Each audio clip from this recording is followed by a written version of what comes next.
ஏன் சிவன் மீது பித்தா இருக்க அப்படிங்கிற ஒரு கேள்வி நம்ம பல பேருமே எதிர்கொண்டிருப்போம். உண்மையா நாம தான் பித்தா இருக்கமா அப்படின்னு கேட்டால் கிடையவே கிடையாது. நம்மை விட ஒருவர் நம்மீது பித்தாக இருக்கின்றார் அப்படிங்கிறத தெளிவாக தெரிஞ்சுக்கணும். இந்த உலக இன்பங்களில் மாட்டிக்கொண்டு மாயையில் அகப்பட்டு கொண்டு ஏன் இப்படி இருக்கின்றாய், என்னை உணர்ந்து கொள், நானாகவே நீ இருக்கின்றாய், என்னுள் கலந்து விடு என்று எல்லாமல் அந்த இறைவன் ஈசன் நம்மீது பித்தாக இருக்கின்றார். அவரே அனைவரையும் ஆட்கொள்கின்றார், ஆட்கொள்ளும் பித்தனாக இருக்கின்றார். அப்படிங்கும் போது அவ்வளவு அன்பு பொருந்தியவர் மீது நாம் பித்தாக இருப்பதில் என்ன தவறு அப்படிங்கிறத தான் நம்ம கேட்க வேண்டிய ஒரு விஷயம். பித்தன் என்றொரு பெயரும் உண்டவருக்கு அவர் மீது அன்பு கொள்வதால், அவர் மீது பித்து கொள்வதால் என்ன தவறு அப்படிங்கிறது தான் நம்ம கேட்க வேண்டிய கேள்வி. உண்மையாலுமே பிறர் சொல்ல, நான் தெளிவாக கேட்குறேன், பிறர் சொல்வதின் மூலமாக நீங்கள் கேட்டுணர்ந்து இறைவன் மீது அன்பு வைத்தீர்களா, இறைவனை உணர்ந்து கொண்டீர்களா, இறைவன் மீது பக்தி செலுத்துகிறீர்களா அப்படின்னு கேட்டால், அப்படின்னா இந்த உலகத்தில் இருக்க எல்லாருமே ஈஸ்வரன் மீது பக்தி செலுத்த வேண்டும் அல்லவா, அந்த சிவபெருமானின் மீது பக்தி செலுத்த வேண்டும் அல்லவா? உண்மை என்னவென்றால் அவரே ஆட்கொள்ளும் பொழுதுதான் அவர் மீது அன்பு பிறக்கிறது, பாசம் பிறக்கிறது. மாறாக யாரோ ஒருவர் சொல்லி, யாரோ ஒருவர் உங்களை நிர்பந்தப்படுத்துவதன் மூலமாக யார் மீதும் அன்பு வராது, அது இறைவன் மீதும் கூட. அப்ப அதை மீறி நம்ம ஒருத்தர் மீது அன்பு வைத்திருக்கின்றோம், அலாதியான அன்பு, அந்த பேரின்பத்தின் மீது ஒரு பற்றுதலோடு நம்ம இறைவனை நேசிக்கின்றோம். அப்படிங்கும் போது அந்த அன்பானது எப்படிப்பட்டதாக இருக்கும் என்று நினைத்து பாருங்கள். எப்பவுமேங்க பிடித்தா விடா பிடிவாதமாக பிடிச்சுக்கணும்.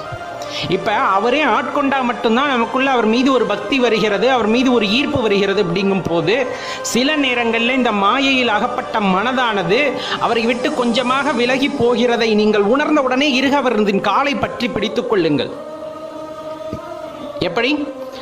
அவர் நம்மை ஆட்கொண்டு விட்டார், நம் மீது அளவில்லாத பாசத்தை கொட்டுகிறார், நாமும் அவர் மீது பித்தாக இருக்கின்றோம், சிவ பித்தாக இருக்கின்றோம். அப்படிங்கும் போது இந்த மாயையிலாகப்பட்ட உலகத்தில் இருந்து கொண்டு நம்மையும் மாயை சூழ்கிறது. அப்படிங்கும் போது சிறு வினாடியோ அல்லது சிறு நாளிகையோ அவரது நினைவை விட்டு அகன்று விடுகின்றோம் என்றால் சுதாரித்து கொண்டு மீண்டும் அவரது காலை இறுக பற்றி கொள்ளுங்கள், அவர் நாமத்தை உறக்க சொல்லிக்கொண்டே இருங்கள். அவர் நம்மை விடுவதில்லை, நாம் தான் விட்டு விலகி விடுகிறோம். விட்டு விலகிவிட்டு இந்த மாயையில் அகப்பட்டு கொண்டு எனக்கு எல்லாம் துன்பமே வருகிறது, எல்லாம் துன்பமே வருகிறது, நான் துன்பப்படுகின்றேன், என்னை சோதனை செய்கின்றார் அப்படின்ட்டு நாமே தான் புலம்பி தவித்துக் கொண்டிருக்கிறோமே தவிர அவர் நமக்கு எதையும் தீங்கு செய்வதில்லை.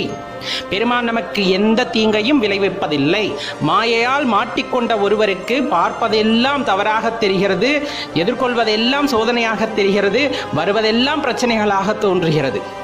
மாறாக எல்லாம் அவர் என்று அவர் காலை இறுக பற்றி கொண்டவருக்கு எல்லாமே சாதகமாகத்தான் இருக்கிறது. அப்படிங்கிறத இந்த இடத்துல தெளிவாக தெரிஞ்சுக்கணும்.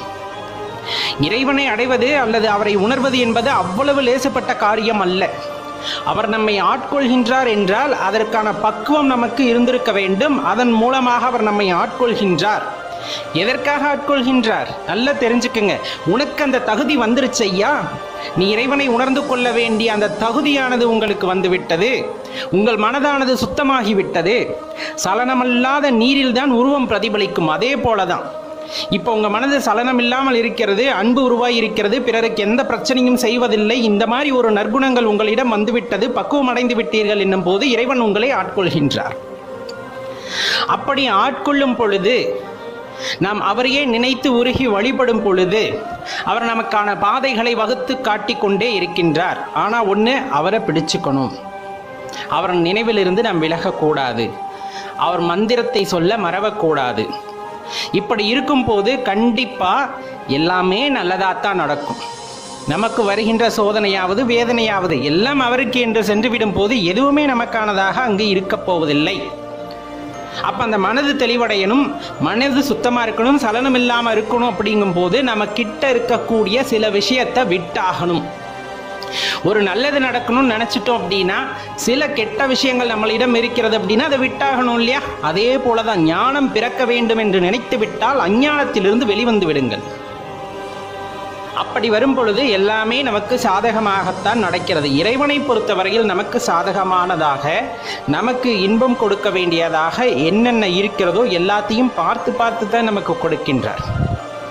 ஆனால் நாம் தான் அதை தவறாக புரிந்து கொண்டு, தவறாக எண்ணிக்கொண்டு, சில நேரங்கள் மாயையில் சிக்கிக்கொண்டு தவறான முடிவுகளை எடுத்துக்கொண்டு அவர் மீது அந்த குற்றங்களை சுமத்தி கொண்டு வாழ்ந்திருக்கிறோம். அப்படிங்கிறத புரிஞ்சுக்கிட்டோம் அப்படின்னா பார்க்கின்ற எல்லாமே நலமாகத்தான் இருக்கும், பார்க்கின்ற எல்லாமே சுகமாகத்தான் இருக்கும். எவ்வளவு பெரிய கடினமான சூழ்நிலை வந்தாலும் சரி, எவ்வளவு இக்கட்டான சூழ்நிலை வந்தாலும் சரி, எம்பெருமானே அப்படின்னு சொல்லி அந்த பஞ்சாட்சர மந்திரத்தை தொடர்ந்து சொல்லிக்கிட்டு இருக்கும் போது எப்படிப்பட்ட கஷ்டமாயினும் அது தீர்ந்து விடும். இதை மட்டும் வாழ்க்கையில என்னைக்கும் மறந்துடாதீங்க. பெரும்பாலும் சந்தோஷம் அப்படின்னு பார்த்தீங்க அப்படின்னா அதுவா உண்டாகின்றதா அப்படின்னு யோசிங்க. மகிழ்ச்சி அப்படிங்கிறது உண்டாகிறதா? ஒரு நல்ல கேள்வி தானே, கேட்டு பாருங்களேன். இப்போ உங்கள் குழந்தைங்க உங்கள் பக்கத்தில் இருந்தால் மகிழ்ச்சி அப்படின்னு நம்ம சொல்கிறோம். அதே இப்போ யாராச்சும் நம்மளை புகழ்ந்து பேசிட்டா மகிழ்ச்சி அப்படின்னு சொல்லுவோம். இன்னும் சில விஷயங்கள் சொல்லலாம். மறக்க முடியாத தருணங்கள், எதுலையாவது வெற்றி பெற்றிருந்தால் அல்லது ஏதாவது புதிதாக கிடைத்திருந்தால், புதையல் கிடைத்திருந்தால், இந்த மாதிரி நீங்கள் நிறைய சொல்லிக்கிட்டே போகலாம். இதெல்லாம் மகிழ்ச்சி அப்படின்னு நம்ம சொல்கிறோம். அதே சமயத்தில் இதற்கு எதிர்மாறாக இருக்கிற ஒரு நிலைப்பாட்டையும் கொஞ்சம் நம்ம கவனித்து பார்க்க வேண்டியது இருக்கிறது. துன்பம் அப்படின்னு சொல்லக்கூடியது. இப்போ நம்ம சொன்னதுக்கெல்லாம் எதிர்மாறாக நடந்திருந்தா, நம்ம பக்கத்தில் யாருமே இல்லை, ரொம்ப தனிமையில் இருக்கோம், ஒரு வெறுப்புணர்வாக இருக்குது அப்படின்னா அதை துன்பம் அப்படின்னு சொல்லுவோம். நம்ம ஏதாவது எதிர்பார்த்துருப்போம், கிடச்சிருக்காது, அதனால் கிடைக்காதனால அந்த நொடியை பார்த்தோன்னா துன்பம்னு சொல்லுவோம். ஒரு போட்டியில் போய் கலந்துக்கிட்டு இருந்திருப்போம், அதில் பரிசு கிடச்சிருக்காது, அதனால் வருவது அந்த மன வருத்தம் துன்பம் அப்படின்னு சொல்கிறோம். இந்த நிகழ்வுகள் எல்லாம் உண்மையாலுமே இன்பம் தருபவையா அல்லது துன்பம் தருபவையா அப்படிங்கிறத கொஞ்சம் ஆழமாக யோசிக்கணும் ஆன்மீகத்தில் இருக்கிறவங்க, அதாவது ஆன்மீகத்தில் இப்போ இறங்கியிருக்கவங்க. முதிர்ந்த ஆன்மீகவாதிகள் எப்பவுமே இன்பம் துன்பம் ரெண்டையும் போட்டு குழப்பிக்கிட்டதே கிடையாது, குழப்பிக்கவும் மாட்டாங்க. ஏன்னா அவங்களுக்கு உண்மை புரிந்திடும். பெரும்பாலும் கடவுள் ஏன் துன்பம் கொடுக்கின்றார், கடவுள் ஏன் இன்பம் கொடுக்கின்றார் அப்படின்னா, கடவுள் நீங்கள் எதை கேட்டாலும் கொடுப்பார், உண்மை அதுதான். நீங்கள் எதை நினைக்கிறீங்களோ, உறுதியாக எனக்கு இது வேணும், உறுதியாக எனக்கு இது நடக்கும் அப்படின்னு எதை நினைக்கிறீங்களோ கண்டிப்பாக அதை வந்துட்டு இறைவன் உங்களுக்கு கொடுத்துருவார். ஆனால் அதனால் வரக்கூடிய பலன்களை நாம் தான் ஏற்றுக்கொள்ள வேண்டும். இன்பமோ துன்பமோ அதை நம்ம தான் ஏற்றுக்கணும். ஏன்னா வாழ்க்கையில் அது பாட்டுக்கு நடக்கட்டும் அப்படின்னு நம்ம போயிட்டோன்னா எந்த பிரச்சனையுமே வராது. ஏன்னா நடப்பதையெல்லாம் வேடிக்கை மட்டும் பார்த்துக்கிட்டு போகும்போது நமக்கு வாழ்க்கையில் இன்பம் ஏது துன்பம் ஏது. ஆனால் ஒரு விஷயத்தை விரும்புகிறீங்க, அது நடக்கணும்னு எதிர்பார்க்குறீங்க, நடக்கலை இல்லை நடக்குது அப்படிங்கும்போது அது உணர்வுகளின் மாற்றத்தின் காரணமாக இன்பமாகவும் துன்பமாகவும் வருகின்றது நமக்கு. சரிங்களா? இப்போ நல்லா தெரிஞ்சுக்க வேண்டியது, ஏன் இறைவன் இன்பத்தையும் துன்பத்தையும் மாற்றி மாற்றி கொடுக்கின்றார், அல்லது ஏன் என் வாழ்க்கையில் இன்பமும் துன்பமும் மாற்றி மாற்றி வருகிறது. இப்படி வச்சுக்கோங்க, இறைவன்லாம் கொடுக்கல, ஏன் இப்படி மாற்றி மாற்றி வருது. இப்போ உங்களுக்கு நல்லா தெரியும், நம்ம ஏற்கனவே சொன்ன மாதிரி நம்மை சூழ்ந்திருக்கின்ற அந்த அழுக்கு அப்படின்னு சொல்லக்கூடியது, அதாவது நம்ம உதாரணத்துக்கு சொல்லுவோம் அரிசி மேலே சூழ்ந்திருக்கிற அந்த உமி அப்படிங்கிற மாதிரி, இன்னும் சொல்லப்போனால் நான் அப்படிங்கிற அந்த ஒரு விஷயத்தை உமியானது சூழ்ந்து கொண்டிருக்கின்றது. அந்த உமி விலகிவிட்டால் நம்ம யாருன்னு தெரிஞ்சுக்கிட்டோம் அப்படின்னா கண்டிப்பாக அதை விட பேரானந்தமோ அதுக்கப்புறம் நம்ம யோசிக்கிறதுக்கோ எதுவும் இல்லைன்னு பெரிய பெரிய ஞானிகள் சொல்ல கேட்டிருப்போம். அந்த நிலையை நீங்கள் எப்படி அடைய முடியும் அப்படிங்கிறது தான் இந்த இடத்துல தெரிஞ்சுக்கணும். இப்போ ஒரு மனுஷனுக்கு சந்தோஷமாக வந்துக்கிட்டே இருக்குன்னு வச்சுக்கோங்க. நம்ம வாழ்க்கையில் ஆசைப்படுறோம்ல, எனக்கு எப்போவுமே சந்தோஷம்தான் இருக்கணும், கொஞ்சம் கூட ஏமாற்றம் இருக்கக்கூடாது அப்படிங்கிற மாதிரி நினச்சிக்கிட்டே இருக்கோம்ல. அப்படி ஒரு வேளை இருந்தால் என்ன ஆகும்னு யோசிச்சு பாருங்களேன். காலையில் எந்திரிச்சதுமே அருமையான பெட் காஃபி, அதுக்கப்புறமா குளித்ததுமே ஒரு 4 பணியாட்கள் என்ன வேணும் என்ன வேணும்னு உபசரிப்பு, சாப்பாடு, இந்த மாதிரி வரிசையெல்லாம் கொடுக்குறாங்க. அதுக்கப்புறம் பார்த்தா ஒரு ராயலாக ஒரு காரு, அப்படி கார் ஏறி போகும்போது எல்லாருமே சல்யூட் அடிக்கிறாங்க. மத்தியானம் ரொம்ப ஹைஃபையான சாப்பாடு. அப்புறம் சாயந்தரம் ஆகுது, அது வரலும் நம்ம கேளிக்கை இந்த மாதிரியே இருக்கும். அப்புறம் திரும்பவும் இரவு வர்றோம், நல்ல சாப்பாடு, கொஞ்ச நேரம் கலகலன்னு அரட்டை அடிச்சுட்டு படுத்து தூங்குகிறோம். இதே வாழ்க்கை தொடர்ந்து இருந்து கொண்டிருந்தால் என்னவாகும் என்று நினைத்தீர்களா? நாம் ஏற்கனவே சொன்ன அந்த அரிசியை மூடிய உமியானது இன்னும் இறுகிக்கொள்ளும். உங்களுக்குள்ள அந்த கர்வமானது ஏறிக்கொண்டே இருக்கும். அதாவது என்னை அசைச்சிக்கொள்ள ஒருத்தரும் இல்லை, நான் தான் இந்த உலகத்தில் பெரியவன் அப்படிங்கிறது, நான் இன்பமாக எப்பொழுதுமே இருந்து கொண்டிருப்பேன், இந்த மாதிரி நிறைய விஷயங்கள் சொல்லலாம். அந்த மாதிரி நிறைய நம்மளை நாமே ஏமாற்றி கொள்ளக்கூடிய விஷயங்கள் நமக்கு நடந்து கொண்டே இருக்கும், நம் மனதில் ஏறிக்கொண்டே இருக்கும். அப்போ இதிலிருந்து நான் எப்படி வெளியே வர முடியும்? ஒன்றே ஒன்று தான். வாழ்க்கையில் கஷ்டம் அப்படின்னு வரும்போதோ, வாழ்க்கையில் துன்பம் அப்படின்னு வரும்போதோ, ஒரு மனுஷன் எவ்வளோ வேகமாக ஓடிக்கிட்டு இருந்தாலும் நின்றுவான். நின்றுட்டு இப்போ ஏன் எனக்கு இது வந்தது அப்படின்னு யோசிக்க ஆரம்பிப்போம். அதாவது உண்மையிலுமே உணர்ந்து கொள்ள வேண்டும் என்று நினைப்பவர்களுக்கு துன்பம் வருகிறது அப்படின்னா இந்த துன்பம் ஏன் வந்தது, எப்படி வந்தது, இதிலிருந்து நாம் எப்படி வெளிவர வேண்டும் அப்படிங்கிற சிந்தனையெல்லாம் அவங்களுக்குள்ள வரும். ஆனால் சந்தோஷம் வரும்போது அது எதுவுமே வந்திருக்காது. அதாவது சந்தோஷம்னா இப்போ வெற்றி கிடைக்குது அப்படின்னா அதுக்கு அடிப்படையான, அதுக்கு காரணமானவர்களை பற்றியோ அதற்கு காரணமான நிகழ்வுகளை பற்றியோ நாம் யோசிக்க மாட்டோம். அந்த நிமிஷம் அந்த சந்தோஷத்தை அனுபவிக்கணும் அப்படின்னு நினைப்போம். அதே போல தான் இந்த துன்பம் வருது அப்படிங்கும் போது, ஆனால் துன்பத்திற்கு அப்புறம் நிறைய யோசிக்க ஆரம்பிப்போம். ஏன் வந்தது, எப்படி வந்தது, இதிலிருந்து எப்படி வெளியே வர வேண்டும் இப்படிங்கிற மாதிரி யோசிப்போம். அந்த துன்பம் வரும் நேரத்தில் தான் நம்முடைய கவனமானது இறைவன் மீது திரும்புகின்றது. இறைவா, ஏன் எனக்கு இவ்வளோ சோதனையை கொடுத்த, நான் என்ன பண்ணேன் அப்படின்னு இந்த சோதனையை கொடுத்த அப்படின்ட்டு இறைவன் மீது அந்த நாட்டமானது செல்கிறது. அப்போ இறைவன் தன் மீது நாட்டத்தை ஏற்படுத்தி கொள்ள வேண்டும் என்ற துன்பத்தை தருகிறா? கிடையவே கிடையாது.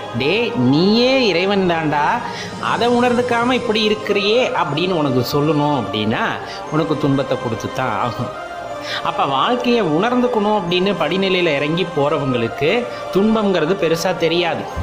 அதை பற்றி யோசிக்காமல் இந்த உலகமே என் கால் கீழ்தான், நான் தான் இன்பமாக இருக்கின்ற ஒரு பெரிய நபர், நான் தான் பெரியாள் அப்படின்னு இருக்கிறவங்களுக்கெல்லாம் அந்த துன்பமானது வருகின்றது. ஆனால் இந்த துன்பம் வரும்போதும் கூட தன்னோட தலைகணத்தால் உண்மையை உணர்ந்துக்காமல் திரும்ப திரும்ப நான் தான் அப்படின்னு நினைக்கும் போது அவங்க தொடர்ந்து துன்பத்திலே இருக்கிறாங்க. பணம், பேரு, புகழ் அதெல்லாம் வேறங்க. அதெல்லாம் இன்பம் அப்படின்லாம் சொல்ல முடியாது. ஒரு மனுஷன்ட்ட 1000 கோடி ரூபாய் பணம் இருக்குன்னா அவன் சந்தோஷமாக இருக்கான்னு அர்த்தமா? இல்லை அவனுக்கு எல்லாமே கிடச்சிருச்சுன்னு அர்த்தமா? அப்படி 1000 கோடி ரூபாய் சம்பாரிச்சவங்க கிட்ட போய் கேளுங்க, அவங்க தூக்கமே வராதுங்க. இன்னும் 1000 கோடி எங்கே சம்பாதிக்கலாம்னு அலைவாங்களே தவிர 4 மனுஷங்களை சம்பாதிக்கணும் அல்லது உண்மையாலுமே தான் யார் அப்படின்னு உணர்ந்துக்கணும் அப்படிங்கிற எண்ணமே துளி கூட அவங்களுக்கு இருக்கிறது இல்லை. அப்போ பணம், பேர், புகழ் அதெல்லாம் உண்மையாலுமே ஒரு ஆன்மீகத்தில் பெரிய நிலையெல்லாம் கிடையாது. அது ஒரு பொருட்டே கிடையாத ஒரு விஷயம். இந்த துன்பமோ கஷ்டமோ வருது அப்படிங்கும்போது இறைவன் மீது நாட்டம் செல்லும், இறைவனையே நினைத்து கொண்டிருக்க செய்யும், ஆலயங்களுக்கு செல்ல தோன்றும், நிறைய அறிவுரைகள் கேட்க தோன்றும். இப்படி போகும்போது நமக்குள்ள ஒரு எழுச்சியானது உண்டாகும், ஒரு வெளிச்சமானது பிறக்கும். அப்போ என்னன்னா, இதுவரையிலும் நம்ம இப்படி போயிட்டு இருக்கோம் அப்படின்னா நம்ம செய்த காரியத்தில் உள்ள தவறுகளை திருத்தி கொள்ளலாம், அதனோடு சேர்ந்து நம்மையும் நாம் திருத்தி கொள்ள வேண்டும். நம்ம எங்கே தப்பு பண்ணோன்னு பார்த்து அதை திருத்திக்கிறது வேற. இப்போ இந்த நிலையில் நான் யோசிக்கும் போது, எப்படி துன்பமோ கஷ்டமோ வந்தப்போ நான் யோசிக்கும் போது இறைவன் எனக்கு வழிவிடுகின்றார் அல்லது அதற்கான வழி எனக்கு கிடைக்கிறது அப்படின்னு ஒரு நிலை இருக்குல்ல. அப்போ இந்த பொறுமையான நிலை அப்படின்னு ஒன்று இருக்குல்ல, ரொம்ப பொறுமையாக யோசித்து எடுக்கிற நிலை தான் சரியாக இருக்குன்னு தெரியுதில்லை. அப்போ அந்த பொறுமையை கடைபிடிக்க வேண்டும், தான் யார் என்று உணர்ந்து கொள்ள வேண்டும். அந்த உணர்தலின் பின்பு நாம் சரியாக நடைபோட வேண்டும். அப்படின்னா இந்த இன்பமும் துன்பமும் கட்டாயமாக ஒரு மனிதனுக்கு தேவைப்படுகின்றது. இன்பம் வரும்போது தலைகால் புரியாமல் ஆடும் பொழுது நாம் யார் என்பதையே மறந்து விடுகின்றோம். துன்பம் வருது, கஷ்டம் வருது, கொஞ்சம் ஆடி அடங்கி உட்காரும் போது கொஞ்சம் நம்மளுக்கு டைம் கிடைக்குது, ரெஸ்ட் கிடைக்குது. அப்போ நம்ம யோசிக்கிறோம். அப்போ நமக்குள்ளே இருக்கிற அந்த சக்தியை நமக்கு உணர்ந்து கொள்ள நேரம் கிடைக்கின்றது. அப்படி கிடைக்கும் போது கண்டிப்பாக யார் என்று உணர்ந்து கொண்ட பின் சரியான பாதையில் நமக்கு என்ன வேலைங்கிறத தெரிஞ்சுக்கிட்டு செயல்பட ஆரம்பிக்கின்றோம். அப்பயுமே உணர்ந்துக்காதவங்களுக்கு தான் இன்பம் துன்பம் மாற்றி மாற்றி வந்துக்கிட்டே இருக்கும். ஒரு வருஷம் சந்தோஷமாக இருப்பான், ஒரு வருஷம் கஷ்டப்படுவான், ஒரு வருஷம் சந்தோஷமாக இருப்பான், ஒரு வருஷம் கஷ்டப்படுவான். அப்படி மாற்றி மாற்றி வாழ்க்கையில் இந்த மாதிரி இன்பமும் துன்பமும் வந்துக்கிட்டே இருக்கும் சில பேருக்கு. அவங்கெல்லாம் துன்பப்பட்டாலும் உண்மையை உணராதவங்க அப்படின்னு அர்த்தம். அப்போ ஒரு மனிதன் செம்மைப்படுவதற்கு துன்பம் அவசியமா? நான் தான் சொல்கிறேன், ஆன்மீகத்தில் இருக்கிறவங்களுக்கு இன்பம் துன்பம் வேறு கிடையாது. ஆனால் சாதாரண வாழ்க்கையில் இருக்கிறவங்களுக்கு ஒரு சின்ன ஸ்பார்க் ஆன்மீகத்தில் ஏற்படணுனாலும் அந்த இடத்துல அந்த துன்பமானது வந்து விடுகிறது. அதாவது துன்பமாக நாம் நினைப்பது அங்கு வந்து விடுகிறது. அப்போ அந்த மனிதனை பொறுத்தவரையிலும் அந்த துன்பம் பெரியதாக தெரிகிறது அவனுக்கு அப்படிங்கும் போது அவன் இறைவன் மீது பற்றுதல் இல்லாமல் இருக்கின்றான் அப்படிங்கிறது உண்மை. அந்த துன்பமே அவனோட கால் தூசுக்கு தெரியுதுன்னா அவன் இறைவனை பற்றி கொண்டவன் அப்படிங்கிறத நம்ம இந்த இடத்துல தெரிஞ்சுக்கணும். அவ்வளோதான் வாழ்க்கை அப்படிங்கிறது. இந்த இடத்துல நம்ம ஒருத்தர் நல்லது செய்கிறாங்க, அது மூலமாக நான் சந்தோஷமாக இருக்கேன் அப்படின்னு நினைக்கிறதும், ஒருத்தர் கெடுதல் செஞ்சாங்க அதன் மூலமாக நான் கஷ்டப்படுறேன் அப்படின்னு நினைக்கிறதெல்லாம் சுத்தமான பொய். அந்த இன்பத்தை கொடுப்பதும் இறைவன், இந்த துன்பத்தை கொடுப்பதும் இறைவன். அது வேறு வேறு கருவிகளின் மூலமாக உங்களுக்கு கொடுக்கின்றார், உங்களை பக்குவப்படுத்துவதற்காகத்தான், மற்றபடி வேறு எதுவுமே கிடையாது. அப்போ இதை புரிஞ்சுக்கிட்டோம் அப்படின்னா இன்பமும் கிடையாது துன்பமும் கிடையாது. போடா போடா போயிட்டேறா அப்படின்ட்டு போயிட்டே இருப்பாங்க. சொல்கிறதுக்கு நல்லா தான் இருக்கும், வாழ்ந்து பார்க்குறது கஷ்டம் அப்படின்னு நினைக்கிறவங்களுக்கு நம்ம சொல்கிறது ஒன்று தான், எல்லாமே கஷ்டம்தான். சாப்பிட்றது கூட கஷ்டம்தான். அதை பாரமாக நினச்சா சாப்பிட்றது கூட கஷ்டம்தான், தூங்குறது கூட கஷ்டம்தான். அதுக்குன்னு தூங்காமல் இருந்துட முடியுமா? சாப்பிடாமல் இருந்துட முடியுமா? முடியாதுல்ல. அதே போல தான் இப்போ நம்ம வாழ்க்கை வந்துட்டு சரியான பாதையில் போகணும்னு நினச்சா இறைவனை அடைதலும் இறைவனை உணர்தலும் அவர் காட்டும் வழியில் செல்தலும் தான் உத்தமமாக இருக்கும் அப்படிங்கிறத தெரிஞ்சுக்குங்க.